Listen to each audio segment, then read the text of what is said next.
حضرت علی شیر خدا حیدر قرار امام الاتقیاء رضی اللہ تعالیٰ عنہ تشریف فرما تھے، ایک مجلس کی زینت بنے ہوئے تھے۔ تو ایک فقیر آیا، ایک صداگر آیا، آ کے صدا لگائی کہ کوئی ہے اللہ کے نام پر مجھے دے دے۔ تو حضرت علی نے حسن یا حسین اسی مجلس میں بیٹھے تھے، بھیجا جاؤ جا کے فاطمہ اپنی والدہ محترمہ سے کہو جو 6 درہم میں نے رکھے تھے وہ مجھے دے دے۔ بیٹا گیا، جا کر والدہ سے بات کی تو حضرت فاطمہ رضی اللہ تعالیٰ عنہ نے فرمایا کہ وہ درہم تو آٹے کے لیے رکھے تھے۔ تو آ کر جواب دیا تو حضرت علی نے فرمایا کہ انہیں کہو کہ دے دیں، آٹے کا اللہ انتظام کر دے گا۔ اور وہ گیا، ان کو درہم مل گئے، لے کر آئے اور انہوں نے آ کے حضرت علی کو دیے۔ حضرت علی نے اس فقیر کو وہ 6 درہم دے دیے۔ فقیر 6 درہم لے کر مجلس سے چلا گیا۔ تھوڑی دیر کے بعد ایک شخص اونٹ لے کر گزر رہا ہے اور وہ بیچنا چاہ رہا ہے۔ حضرت علی رضی اللہ تعالیٰ عنہ نے بھی پوچھا کہ کیا آپ یہ اس اونٹ کو بیچنا چاہتے ہیں؟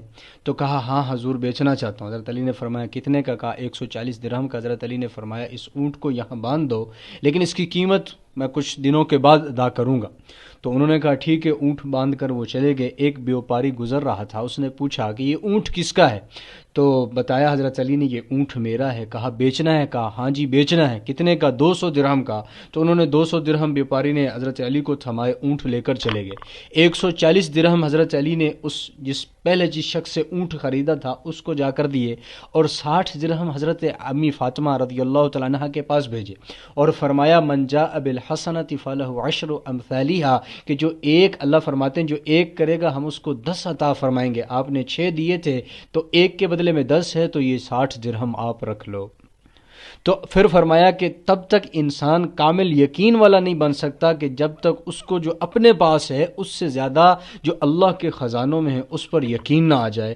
تو آج مالدار، اللہ نے مال دیا ہے، خرچ کرنا چاہیے، چاہے 1 روپیہ کرے، چاہے 10 روپیہ کرے، چاہے 10,000 کرے۔ آج جو مہنگائی ہے، آج جو ملک کے حالات ہیں، اس کے اندر چاہیے مالداروں کو، اللہ نے موقع دیا ہے، کتنے غریبوں کے چولہے بجھ گئے ہیں، کتنے غریب جو ہیں بھوکے سو رہے ہیں اور ایک ایک نوالے کو ترس رہے ہیں، تو آپ ان پر خرچ کریں، اللہ کے نام پر خرچ کریں، اللہ جو ہے آپ کو جو ہے اور وافر مقدار میں مال عطا فرمائیں گے۔ اور ایک حدیث میں آتا ہے کہ جو سخاوت ہے، جنت کے اندر ایک درخت ہے، اس کی ٹہنیاں جو ہے دنیا کے اندر لٹکی ہوئی ہیں، جو اس ٹہنی کو پکڑ لے گا، خرچ کر رہا ہے اور ایسے ہی اس کو موت آئے گی، اسی ٹہنی کو پکڑے ہوئے وہ جنت میں چلا جائے گا۔